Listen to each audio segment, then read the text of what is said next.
I'm going to say Taylor. So, as you know, the lab participates in that. And in the work package, Gazzola in particular, we're interested in getting together the structure of a group of individuals who is friends with whom, and try to understand how that relates to properties of the brain, to neuroscience. And within that group, we are fortunate to have a new postdoc, Taylor. And he was keen to get to know you guys a bit, and I figured it'd be nice if he would present some of his excellent past work in the lab, and that's what he's going to do now. Yeah, Taylor, appreciate that. Yeah. So I'm going to go through some different methods that I've used throughout the years to look at MRI data sets in different ways, using different analysis approaches, and kind of walk through the different types of questions we can ask depending on which method we choose. And I just want to say thank you for having me here. I told Christian yesterday, I've been a big fan of his work for a long time. So it's a cool opportunity to be here. I just moved my entire family out here. They're loving the Netherlands so far. This is my spouse, excited about how our house is older than our country. But as Christian said, I was just hired on for the GUTS work package 2, and a lot of what we're going to be trying to do is connect this kind of sociometric data that we have. We have this big institution mapped out in terms of the social network, and we want to see whether we can take information from that network and connect it to the brain data that we have on certain individuals that we kind of mapped out there, and see if we can look at things like social connection or centrality or whatever it is from the network itself, and then try to connect that to maybe certain measures connected to neural similarity. These are the different kind of tasks that we have. We have delayed discounting for kind of regulation, reward, and then these kind of more naturalistic kind of empathy movie tasks. And when I say neural similarity, that can be defined in a lot of different ways. Today, I'm going to be talking about what's called kind of multivariate pattern similarity, and I'll get more into that here in just a little bit. But if I have time near the end of the talk, I'll show you another data set that I have where I get more into what's called intersubject correlation, working with movie data, with naturalistic data, and then seeing if we can take these metrics of neural similarity and tie them back to position within the social network. So I did my professional graduate work in the University of Oregon with Dr. Bob Chavez, and he did his kind of professional training in Dartmouth, where a lot of these methods kind of got their start. Jim Haxby, if you guys know about him. A lot of that work was done with kind of visual stimuli, and we were trying to take these methods and apply them to kind of social cognitive processes. I know this usually comes at the end of the talk, but none of this work would be possible without these people. So I would be here today if it wasn't for this amazing team. So I like to put this at the beginning of my talks. The talk today, I'm going to try to, if we have time, cover this in kind of 2 different parts. And our lab was kind of focused on trying to disentangle self and other, looking at self-referential processes, but also how we kind of form and maintain representations of the others that we encounter in our social network. And so the first part, I'll focus on some of the work that I've done in this kind of domain, and then I'll pivot to another data set that we have where we kind of look at what self-reference does to the way that the brain kind of processes information. So what I wanted to do with this talk is kind of organize it around the different kinds of questions that we can ask depending on the method that we choose. All right, so if I brought this person in and I showed her a stimulus that looks like this, and I said, I want you to press yes or no, is Maria an angry person, right? What I'm doing here essentially is invoking this kind of social cognitive process and getting her to think about Maria in a meaningful way. And a lot of the traditional MRI approaches were to kind of look at this from a univariate perspective. And when we do this, we're asking the question about magnitude.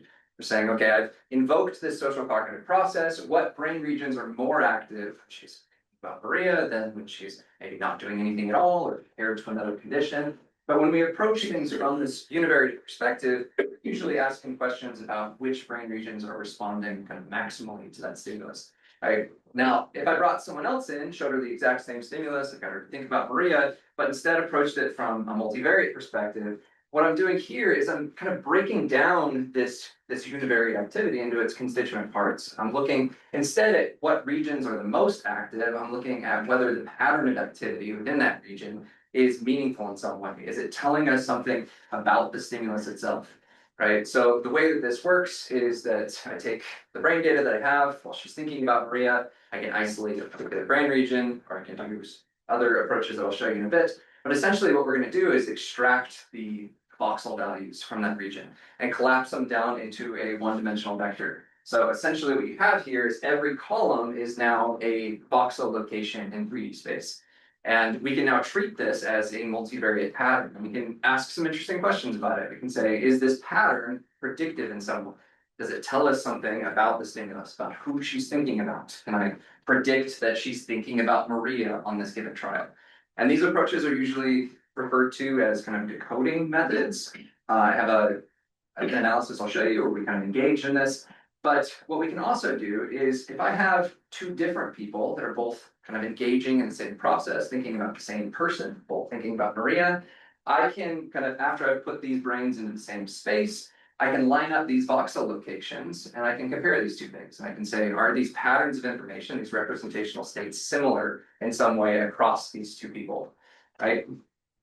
The data set that allowed us to do this was a logistic nightmare, but it was a lot of fun. We collected groups of individuals. So these were intact groups of 6 people, and these people all knew each other to a certain extent. So they were at least acquaintances with one another, but some of them really good friends.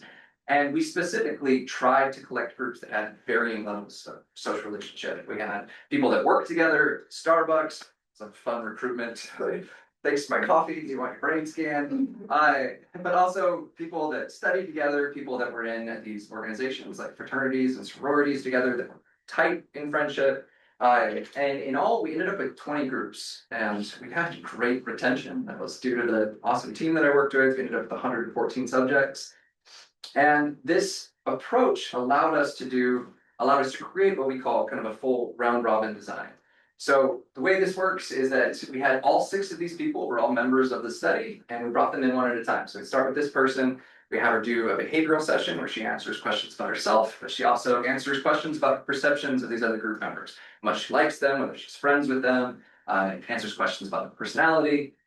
And then we bring her in for an MRI session where she does a trait adjective task, which looks like what I showed before. This is what a trial would look like. And her task was to say, yes or no, is Danny an empathetic person? Right? So the trials were half negative, half positive.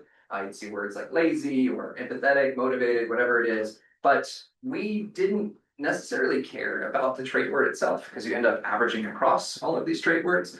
What we were trying to look at was whether we were invoking some type of meaningful cognitive process that was specific to Danny. Are we getting her to think about Danny in a meaningful way that's putting her brain into a state that allows us to pick up on this kind of Danny activity? But what's really cool about this data set is it wasn't just her that we brought in. We had every person come in and do this same procedure. So at the end of all of this, we end up with this kind of full round robin design where every single person is a perceiver, but everyone else is also a target of all of those perceptions. So we have everyone thinking about themselves. We have everyone thinking about other people. And it's this really rich data set that we've been able to ask a lot of really cool questions. I think we have 7 papers out on this one data set.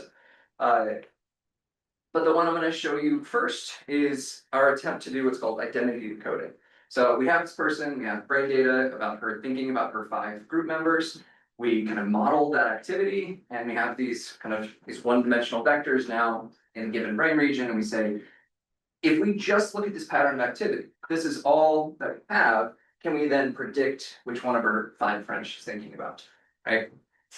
And the way that this, so this has been done before, identity decoding in general, but this is kind of what the stimuli have looked like in previous designs. They're computer-generated faces, or they're kind of famous voices or famous faces. I don't know if they'd use Netanyahu as a stimulus anymore these days, but what's really interesting about this is that they were successful with this. They were able, just by looking at the brain activity, to predict which voice it was, which face it was.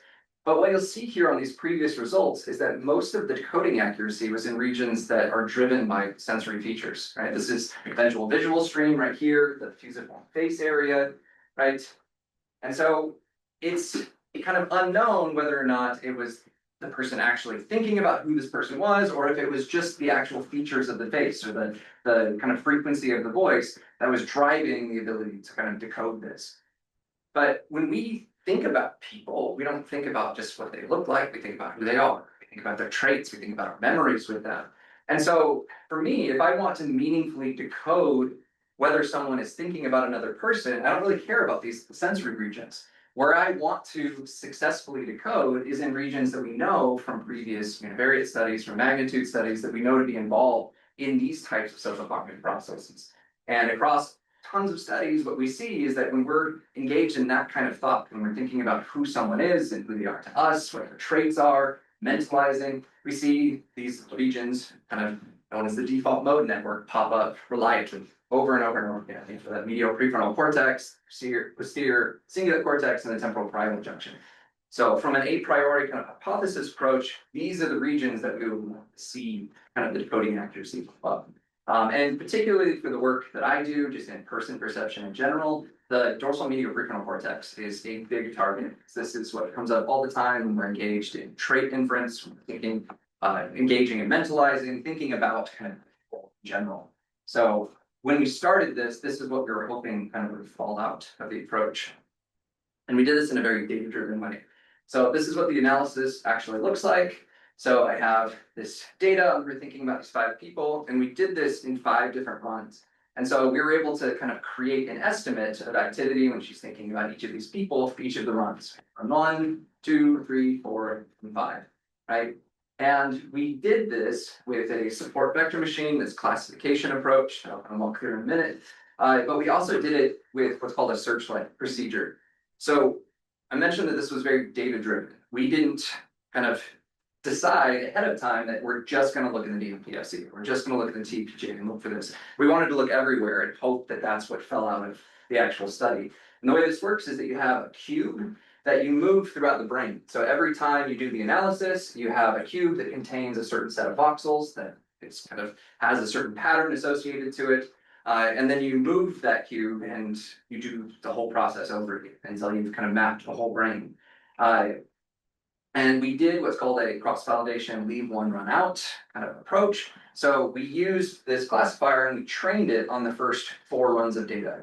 And all that means essentially is that we were trying to get the algorithm to pick up on a multivariate pattern that was consistent across these 4 runs. Is there something that pops up every time I think about Maria that this classifier can identify and then use in some kind of predictive way later on? Because then we had a holdout set of data that this classifier had never seen before. And now if we give this pattern to the classifier, can it then predict, based on what it learned in the training data, which one of these 5 people that came from? And again, we did this in this kind of cross-validation approach, which we tested on 1, 2, 3, and 4. And we trained on 1, 2, 3, and 4 and tested on 5, but then we also trained on 1, 2, 3, 5 and tested on 4, all of these possibilities. And then at the end of all of that, we saved the average accuracy across all of those cross-validations to the middle voxel in this cube.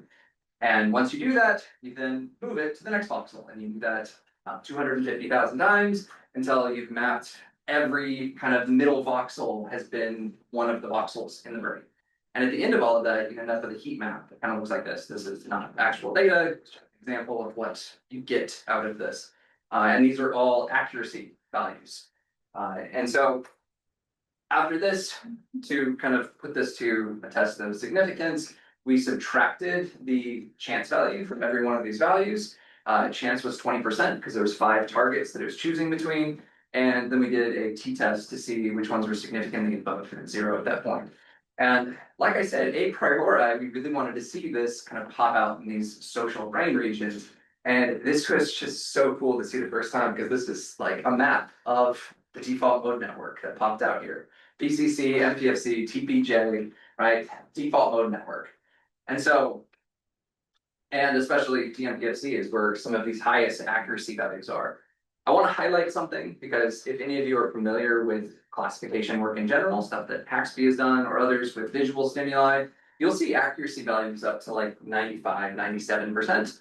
Our accuracy, highest accuracy was about 30%. So it's not great accuracy, but it's above chance. And what we're showing here, kind of summing this up, is that just by looking at this pattern, we can kind of predict above chance. which of these people it came from in these regions that we were hoping to see this in.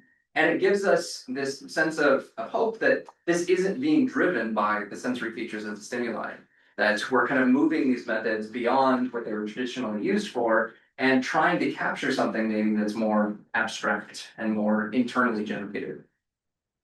Does it depend by how long they, or the quality of their knowing each other? So I did dig into that. It was tough to add that to some of it. And I found there were a couple of regions. One of them was kind of the MPFC, and then there was a small region in the PCC that did have an effect that was associated with social relationship strength. I don't have the data with me today, but as I haven't looked at this data in a while, we just immigrated to another country, so I'm gonna try to pull up what I can. But if anybody has any questions, I'm gonna kind of bring this one step further. Cool. All right, so what this kind of demonstrated to us then is that we do have some sense of confidence that these regions do contain some representational state, some pattern of activity that is specific for specific people in our network, especially people that we know. And so the next step then was to say, okay, if we know that the brain is in these representational states, if it's specific for these people, can we see how this aligns across subjects? If different people have kind of similar representational states when they're thinking about the same person. So if I have this person, I have her think about Maria, whether she's lazy this time, right? I then take a particular brain region, I extract that pattern of information from it, and then I can take, because we have this whole round robin design, I can take someone else from this small network, I can have her think about the same person, and now I have these two perceivers, and they're both thinking about the same target. So I can see whether or not these patterns are aligning in some meaningful way. And what's really cool about this data set too is that we also have this full round robin set of behavioral data. So we do have data on how close these actual perceivers are to one another. And kind of friendship scores, closeness scores, similarity, and we can run a kind of linear mixed effects model, and we can see whether this relationship strength between the actual perceivers is predictive of how closely these patterns are aligning across people. And so, again, we did this with a data-driven approach. It wasn't a searchlight procedure this time. We did a parcellation approach. So we used a known parcellation scheme out there. I think it was the Yale parcellation scheme, and split the brain into 200 different brain regions. Did this whole procedure, this whole linear mixed effects model in every single one of those brain regions, and then we did a false discovery rate correction to correct for multiple comparisons after that. Why did you change the method?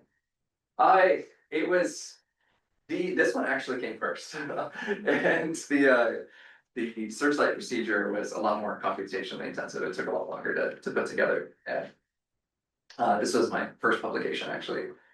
So this is the results from that one. So the actual figure I'm going to show you is set up so that the hot colors that you see, the red colors that you see, are where higher relationship strength between these perceivers was predictive of how closely these kind of patterns were aligning across them. And again, there's a lot here. I have another version of this where I kind of averaged across people and looked at perceptions of the group itself. It was a little cleaner. But here, again, a priori, what we really wanted to see in this was that this was happening in a region that we know to be heavily involved in person perception itself. And you see across all of these social relationship metrics, the pattern kind of arose in the dorsal median prefrontal cortex. Some of these other regions, when you get into kind of this representational work, it's hard to interpret sometimes in regions that are known to be involved in like attention or in other processes. Like, what is the actual state that that's in, and why is it similar across people? So, kind of putting these together, this kind of first part of the talk. So we showed that we have some reliable information showing that these regions that are involved in these kind of social cognitive processes contain meaningful representational information that's specific to specific people, and that somehow these are aligning across people. What's really interesting about the work that we're doing with guts is that we have longitudinal data. There's kind of a chicken or the egg problem here. We don't know if they're similar because they're friends and their brains were already similar, or if there's something about the process of friendship that's causing this alignment to happen over time. So that is kind of a snapshot of this work. There's some other things that I've done with it, but I also have a part two. So anybody has any questions about this one. Was wondering, so Yeah. do you think the three presentation are similar because they had similar kind of episodes with the target, or or would their acquaintances typically be really separate episodes? No, I think that there's something to be said about entrainment. So there's a really interesting work from Marie Son's lab. I'll actually bring some of that up later, but they found similar effects, like this neural homophily effect, that when people are friends with each other, we start to see this evidence that their brain responses are aligning when they're watching video clips and watching these other things. But they found that it starts to break down when you start to mix cultural things. Like there was one study that they did where they were all watching the movie Sherlock, or the show Sherlock, and when they used maybe the word Bobby instead of police officer, there's this breakdown. And I think what it is that we have these shared experiences where we're aligning our perceptions over time, that we're talking about the same things in the same way, we're seeing the same types of objects in the same way, and so our brain is starting to kind of represent the world in a similar way. So I mean, I think more towards the longitudinal side of this, that there's something that's entraining our brains over time to become more similar. We're talking about these people with each other and our perceptions of them, whether we like them, what we think about them, and I think those might be creating some kind of alignment.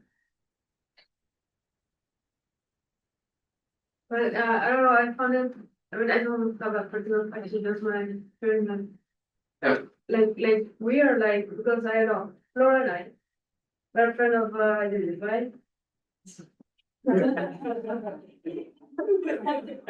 Yeah, so even then, yeah, we have shared opinions, like we have in the same lab, we see each other often. I don't know what really it means to me and what for really is different. So like saying that, thinking that our brain will be in the same state, thinking about Judy, I find like really wow, like what, like not. And it's Like, But it's no, but just this- partial similarity. and that's the right? thing too. That's- Something is aligned. And it's getting Yeah. more similar as you become more friends. It's not saying that like you have this exact same representation across people, but there's something I think about the process of friendship, that we're aligning perceptions in a certain way, in small ways over time. I mean, this happens not just in the brain, right? It's really like happening also in terms of body cycles and in a lot of other variables, and also the amount, the type of people that you surround yourself with. I mean, there are a lot of levels through which you start to slightly align with others based on who you are. So there is this, as I was saying, chicken and eggs, like at the beginning, you could also assume that you will have, and it has been shown as well to a certain extent, that you will have higher probability to hang out with somebody that has already higher similarity to your rhythm and yourself. And then we start also activating behaviors or share experiences, and what we experience together will somehow increase or change something that allow us to align with the others. But it doesn't mean that you're 100% aligned. It doesn't mean that you have the same opinion about Judith between the two, but you have certain level of descriptors or a certain level of functions that start to be more aligned for the very fact that you are spending time together, you share experiences together. I mean, even at the moral level, I mean, how if you put women in the same environment, they synchronize the cycle. I mean, how weird is this? I mean, so why? But that's why the brain is weird. It's the same thing. No. But you're not becoming the same, right? You shouldn't, Yeah, because because also the the correlation 30%, yeah, the 0.3, it tells you a lot about the fact that there are many things that are Yeah. not aligned. Okay, so there is But it something. wasn't R, right? The 0.3 was the. The 0.3 would be the coding accuracy, but it still shows that there's a lot of variability in the way that we're representing that. Yeah. Is there something, maybe I missed it, I'm a very different background person, but Yeah, is there something with like attention or saliency of this person that if we're both equal amount of friends with Judith, oh no, wait, it's between us, right? If we're better. The friends, percentage, yeah. Yeah, that's why I No, was we were asking very if you friendly. can disentangle a little bit the contribution of shared memories from just alignment. You were telling me you you lean towards the alignment, but it didn't come. Yeah. It's not data, right? No, it's not data.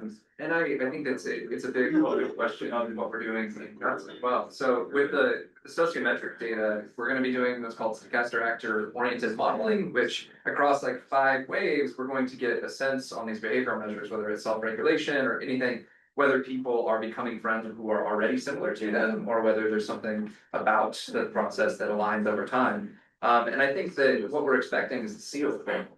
Yeah. Is to see that, like you said, we are associating with people that are like us, but then there's also this convergence. I mean, one of the most fundamental behaviors we engage in as humans is social comparison. We're constantly looking around, like, how do I fit in? Is everybody else like sitting the same way? Do I need to sit like them? And as we align behavior, I think also align fits. But this is true when the relationship between are kind of similar, because for example, do you think that your brain think about Christian is the same brain of your daughter think about Christian? Well, the same regions of Both are the. amazed. Both would be amazed. Oh, yeah, but that's yeah. But you see there is a different type of relationship. Here was all the equal type of relationship, friendship. Totally, yeah. No, I mean, And he families would be fascinating to look at. But the fact that we spend a lot of time together as a familiar nuclear, that would already increase our similarities compared to somebody that's from outside. Oh, So in that sense, you need to see. okay. And the similarity, again, I think you need, it's not that my brain becomes more similar, but there are attunements of certain rhythm or certain way of thinking in a way, because you are in the, and then if you spend a lot of time far, then maybe at one point this will break, right? It doesn't even have permanent, doesn't need to be. I mean, that's what made me jump into the longitudinal stuff, yeah. Yeah, I was wondering about the analysis part, whether that somehow was the most ideal way to go about it, or for example, if you could have improved it, whether you could have gotten more higher accuracy or not. So as an example, let's say if I think of Maria, I have this voxel. If I think of somebody else, I have this voxel, both in TMPFC. Yeah. So your analysis, does it combine both together, or does it become diluted? Do you understand my? I don't know exactly. So I mean, we're picking up. What is the resolution of your voxel by voxel? Yeah, for this study it was 2 by 2 by 2 millimeters. And we were capturing, so the actual cube, the searchlight that we were moving throughout the brain, was 9 cubes total. So it was a small cube that contained only like a certain set of values. And we moved that once at a time. So I mean, it could be that like you said, like I could be representing you up here and you representing me down here. And I don't know if we're catching that exactly. I mean, there's so much with MRI too in terms of morphing these brains into similar shapes, and that it's hard to align things perfectly. There's some really interesting new attempts, something called hyperalignment. If you have people watch the same video together, you can align functionally and see whether or not the same voxels are doing the same thing. But yeah. Yeah. No, go ahead. So I was trying to interpret the right bottom picture. Yeah. Is it true that it is that friendship predicts? Can you help me explain? Yeah. So we have these 2 perceivers, right? So let's say you and I were friends, and you and I are both thinking about Christian. Okay. Our perception of Christian is going to get closer and closer the higher our friendship strength is. Okay. In these regions is where that prediction is. Then is it weird that knowing and friendship, at least the bottom, looks a little bit more similar than the liking, right? Like, I would say that liking and friendship would be. I don't know. Sometimes we might, at least our friends is not.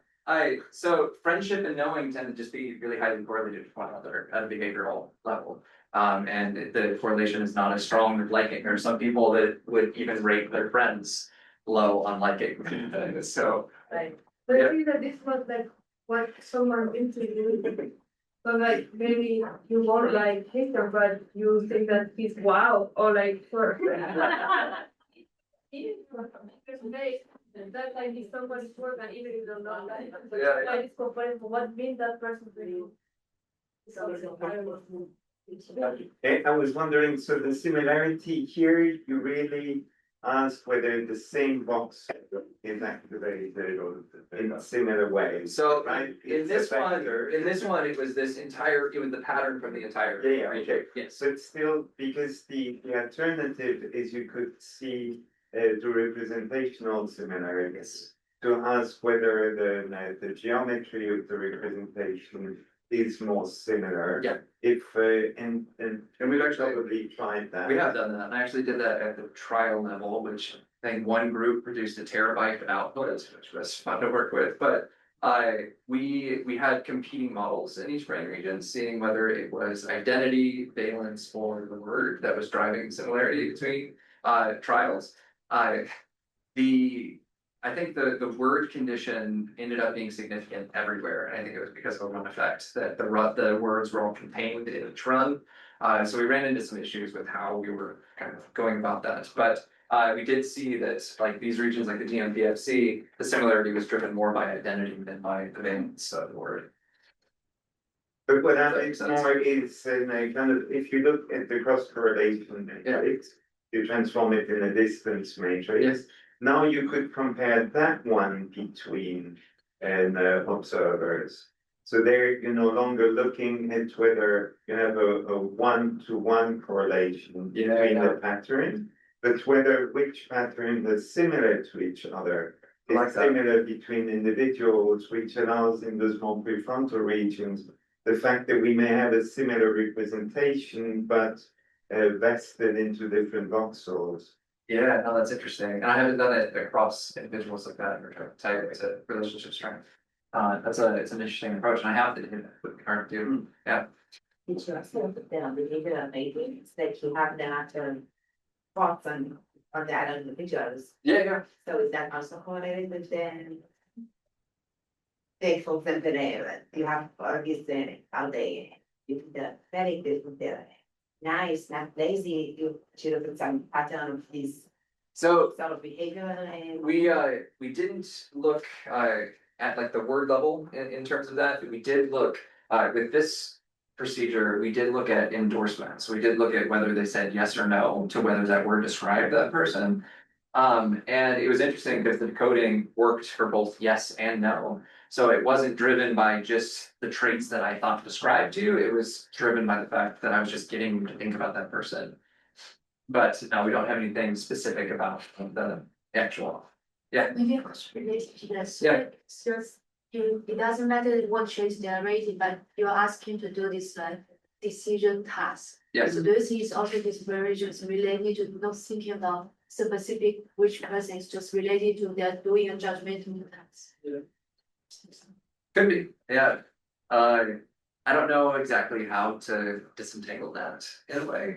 And the decision task, at least early on, I mean, we found some interesting ways to look at it. It's like whether it affected the decoding or anything, but a lot of the rationale behind incorporating that was just to keep them engaged, to not have them just trial by trial sleeping in the scanner. So it's an interesting question. Yeah. Go ahead. Okay. Yeah. Following up on what they were saying, because you mentioned that the decoder worked for both yes and no. So Yeah. did you test them separately? Did you train both separately? Yeah, so we trained and tested just on the negative words, and then we trained and tested just on the positive words. And there was overlap with both of them and with these main results. And accuracy was both around 0.34. Yep. I was wondering if maybe that would have worked, but just if you were to grab like all the concepts in which all the participants agreed for everybody, so the theory and it, and then you want to try the decoder on those ones only. Interesting. See that the accuracy be higher. I don't know, it's interesting. Let's check it out. Yeah. All right, any other questions? You guys want to see where you?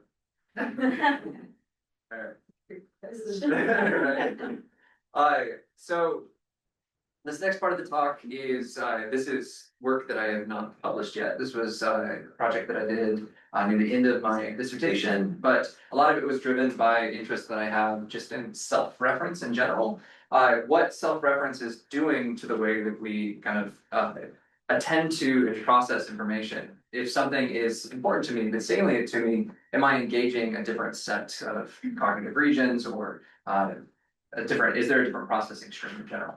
And this kind of takes a little bit of a turn in terms of design. A lot of the studies that we do in MRI look kind of like what we were doing here. They're very static. It's very trial-based. We're trying to invoke this momentary change in brain activity and capture that. But the brain doesn't experience the world like this. The brain experiences the world in a naturally unfolding way. There's these kind of complex auditory waveforms that are hitting your ear right now. There's this kind of constantly moving visual field. And there's been a lot of push, especially in kind of the social cognitive circles, to try to incorporate more kind of naturalistic stimuli into what we're doing. And the design rationale for this one was based a lot on the work that Uri-Hassan and his team have done using an approach called intersubject correlation that they made really popular. And the way this works is I have two subjects, I have subject A and subject B, and they're both watching the same movie, both listening to the same audio, whatever it is. I align their brains in space, and then I take the same voxel in the same location in both of these people's brains. And instead of looking at these kind of momentary changes in brain activity, I'm looking at the time course of information across the entire kind of naturalistic viewing. And I'm seeing whether or not the time series of information is aligned across these two people. I'm looking for something that's consistent across these two people.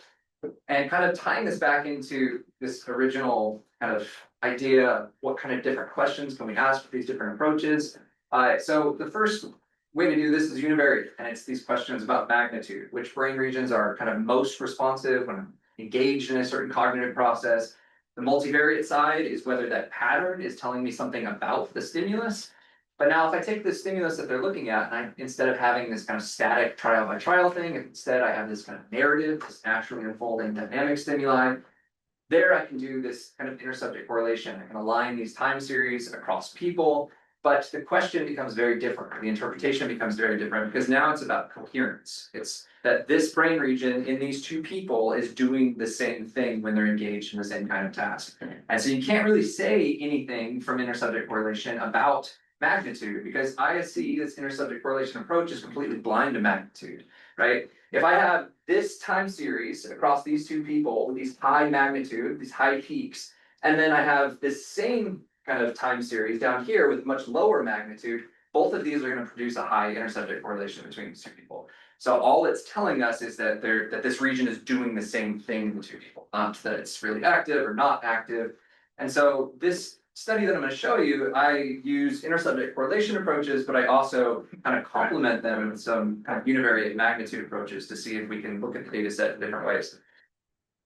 So what kind of prompted me to do this particular study is that once this kind of method became popular, there was a lot of labs that started to use these types of stimuli, including kind of work package 2 that we're working on with Francisca. But what's common about all of these studies is they all use pre-existing media. They all use like podcasts or movies or audiobooks, and there's nothing self-relevant about this, right? And what I wanted to know was taking the work that's been done, where we've really like mapped out what happens in terms of narrative processing, what regions are involved, what the processing kind of hierarchy looks like. Do we see changes in that when we change who the person is that we're listening to? If someone is important to us, and it's us, does it change how the brain is interacting with that actual material? And to do this, we recruited dyads. So these were people that, again, knew each other to a certain extent. There was a degree of variability there in terms of the relationship strength, but we had them listen to each other. We actually elicited personal narratives from them and then had them listen back to all of these narratives while they're in the scanner. But they also listened to a stranger, and this allowed us to kind of anchor on the pre-existing literature, because listening to a stranger is going to be similar to listening to some unknown podcast or audiobook or whatever it might be. And so now we can see, are there differences between listening to kind of familiar narratives versus listening to these unfamiliar narratives? And we recruited in total 29 dyads. I had a plan to collect a lot more and we ran out of money, but it was still a decent data collection effort. And then the stranger that we used was actually a recruited participant. And we used the same one for every dyad. It allowed us to have this anchor that was consistent across all of these people. And this is kind of how it worked. Uh-oh, thought I was plugged in. Does this outlet not work? So you never know for sure. I think there is. The one up, but the, oh, wow. Got it.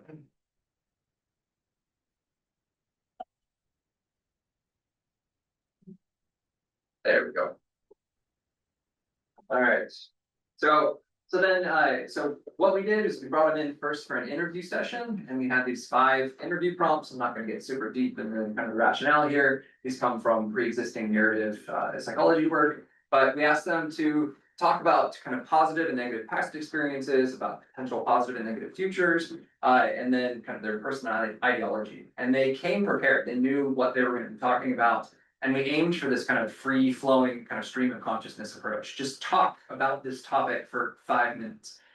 We had interviews there, but it was mainly just to kind of prompt them along, and then we edited all of those interview prompts.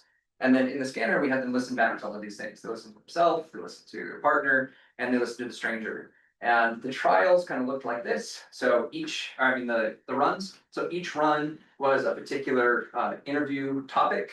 So this would be the positive past run, where they heard themselves, they heard their partner, and they heard a stranger. And these conditions, the condition order was consistent within the dyad, and then it was cross-balanced, counterbalanced across runs.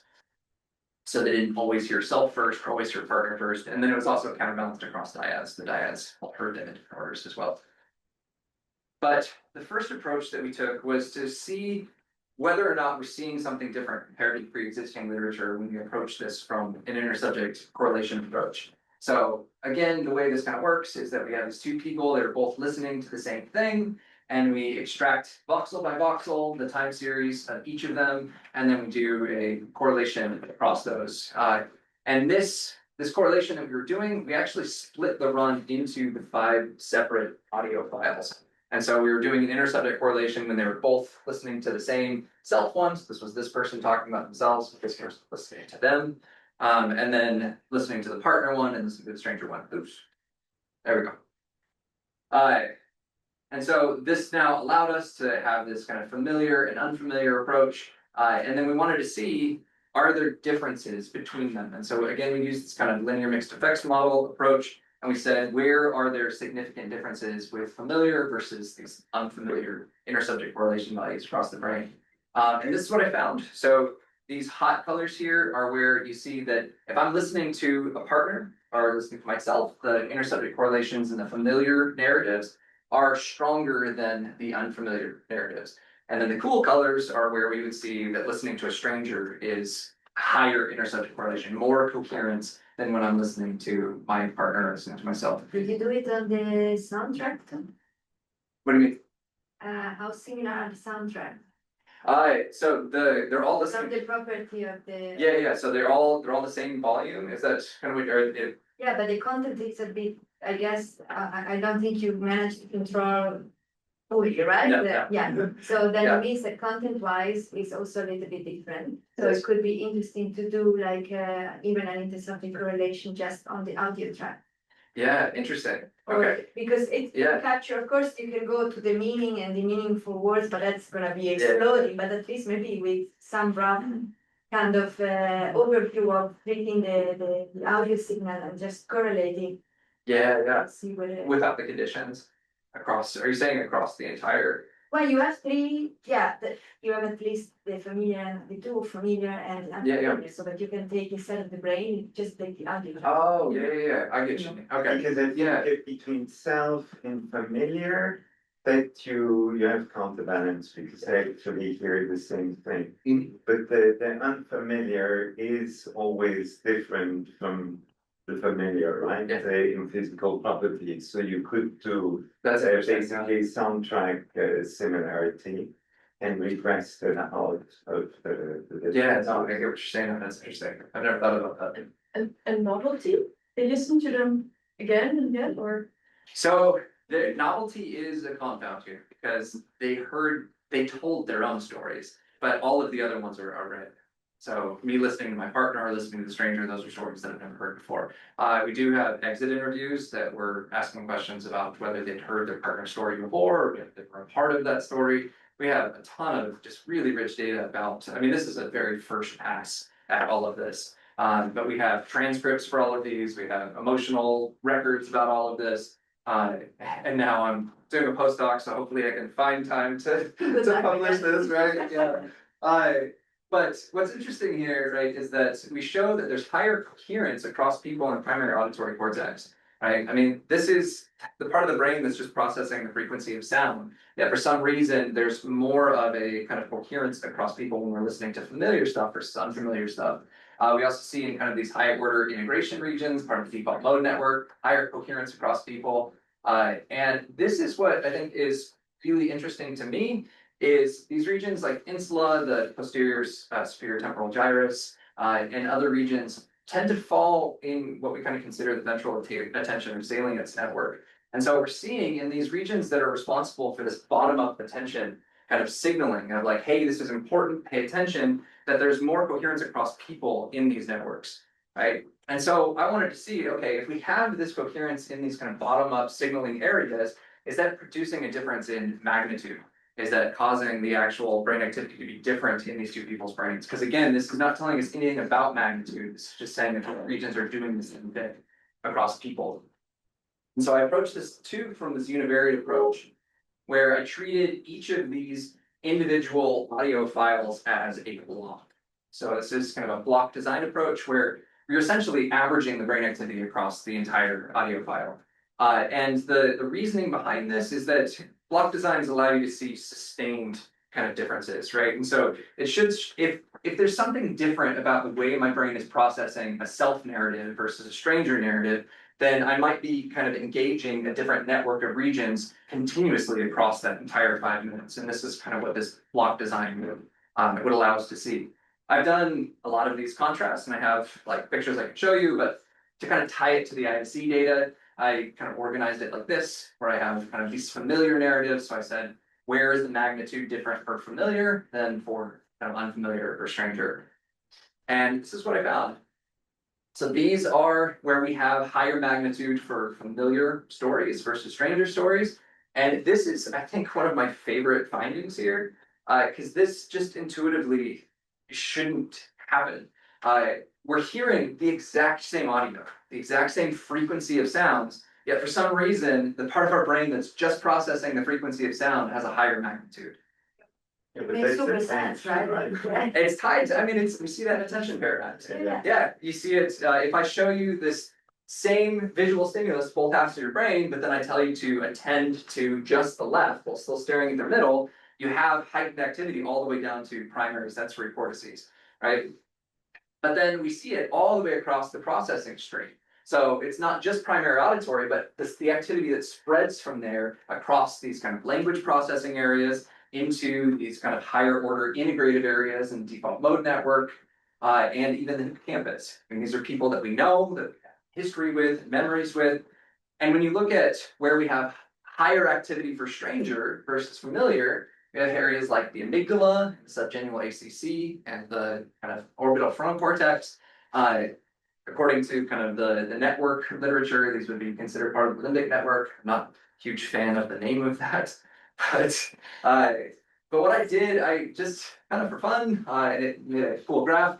I counted how many significant regions I had in each of these kind of networks from kind of like a Yago parcellation scheme network approach. And I created this. I showed that in terms of magnitude, and when you look at kind of the literature from like Uri Hassan and other people, they talk about the default mode network being what's responsible for integrated narrative comprehension. That is the kind of part of the brain that's able to keep track of information over long periods of time.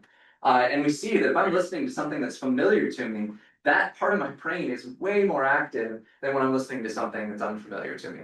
And then kind of counter to that, these regions that are more responsible for kind of dealing with uncertainty and trying to figure out whether I should pay attention to this or not, or whether it's a threat, seem to be a lot more kind of active for stranger than for familiar type narratives. And so kind of putting these together, you have these different approaches, the same data set, but you have these intersubject correlation values and you have these magnitude values. And you can say, okay, I have this increased coherence across people in these bottom-up signaling areas, these kind of salient signaling areas. And that may be what's causing these kind of magnitude differences that we see across the processing hierarchy stream. And so I think what maybe is going on is that back button, there we go. That self-reference itself is a kind of salient cue that directs cognitive resources in a different way. If something, if I have a model of who I am and what I care about and what's valuable to me, I think that my brain is reflexively looking for the information that's connected to that. Even as I'm walking through the world, I mean, reflexive attention is a lot different than like active attention, right? Why did I get pulled in a certain direction? Why did I look at that thing? Why did that thing capture my attention? And I think it's because it has some tie to these top-down models that we have of ourselves and what's valuable to us that are then creating this completely different kind of resource allocation in terms of how the information is being processed. So tying it all together, what I think is really exciting about what we're doing now and the fact that I'm here is that a lot of the work that I just showed you and a lot of the work that I've done has been very basic science approach, just trying to understand how we make sense of people, what self-reference does to the brain. But now we have really interesting metrics that are translatable. And look at whether these similarities in self-regulation and reward processing and empathy, these things that have real-world consequences, are predictive in meaningful ways. So that's what I got for you. Thank you.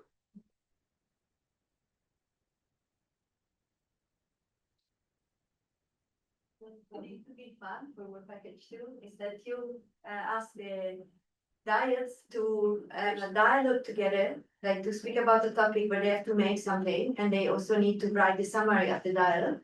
And then separately, you ask them to attribute each idea or each part of who was the person that thought about that first. And then you look at interbrain kind of correlations when they listen the dialogue that you play back. They listen to the whole dialogue until. Well, maybe part of it. And then you can characterize also the position based on the hierarchy in the network, how they are positioned. Then you can say that to remain friend with your No, I mean, it's not, but could you go back to the 3 slides, where the graph, just want to show something in brief. Yeah. Thank you, Sarah, then. Yeah, specifically for the diet. Yeah, you see, well, diet begins strong with stranger. I Yes, mean, the cerebellum is only in that Yeah. contrast.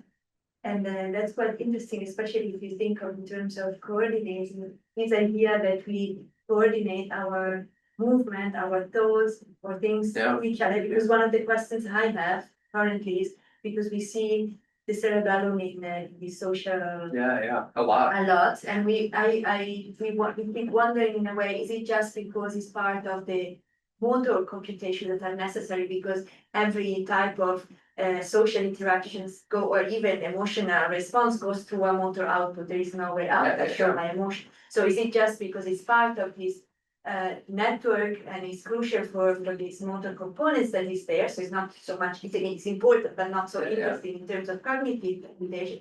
Or is it or it is really necessary because it's very one of the functions of the cerebellum is really about timing, right? The timing of your appropriateness in a way of the action. So that would be that also at the level of cognitive processes and social processes, the cerebellum is what allows you in fact to appropriately and timely respond to the behavior or to the display of and then becomes a bigger player into these dynamics that maybe one could think at first. And I thought it was interesting that it is more for the diet than the strain. I think, I mean, that makes a lot of sense to me. I mean, if you look phylogenetically, or where I like to think about the frontal lobe is that it's an extension of the motor cortex in a way, right? So that, I mean, this ability that we have to think long horizon, to have the default mode integrating across time and everything is really just an extension of like motor plans that I'm thinking about what I'm going to be doing here, and I can see something very similar to the cerebellum being involved in that process of coordinating that. Yeah, I was a bit wondering, here you focus often on diet versus stranger, yeah, where you throw self and friend together. yeah. So I do have, I mean, Because I was wondering there, for instance, in the cerebellum, of course, it's always special to hear the cells speak. and a lot of these are being driven by self. Yeah, because They are. we made this study where people were listening to themselves sing or to someone else sing with ISC.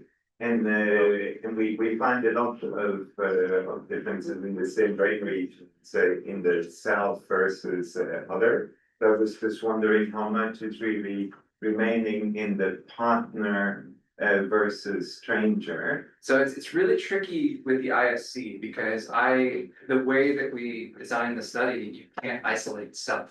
Because every time you do an intersubject correlation, I'm comparing me listening to my own narrative to you listening to my narrative.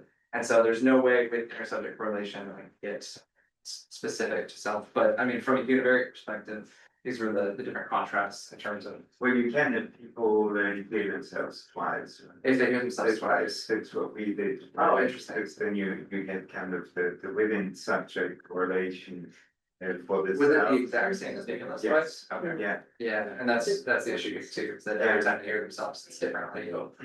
Yeah. But there still could be stuff that we're picking up on intersubject correlation wise that doesn't have to do with stuff. That's gonna be more of the state that they're in. So, but yeah, you can see it's very much driven by self-activity. Actually, every time I taught a class back in Oregon, I would always start with this, be like, I know stats is awful, Yeah. but if you can tie it to who you are and tie it to the things that you care about. It's like we weren't telling them to listen more intently. But just the fact that it was them, that it was salient, it increases all of this magnitude in these areas. So, any other questions? I know we're like at time. Yeah. But Yeah. yeah. One small technical question, in one of this slide, you mentioned amygdala, use this map. But amygdala is a kind of sort of cortical reason. This is like a cortical surface map. So this is what I projected onto. And so the actual analysis was done with a isolation scheme that allowed me to look at subcortical stuff. This, for visualization purposes, this is an inflated cortical map. So it is weird when you project subcortical stuff onto it. I mean, we kind of found the amygdala out that. Yeah. But that was me labeling the amygdala after I projected it onto this. That was me going back into the raw data and finding that it was the amygdala. Because your analysis was for the metric, right? Yeah. Thank you. Also, we have the cerebellum. Exactly. Well, thank you all for having me again. This is, I mean, my lab was tiny, so this is really cool. Awesome.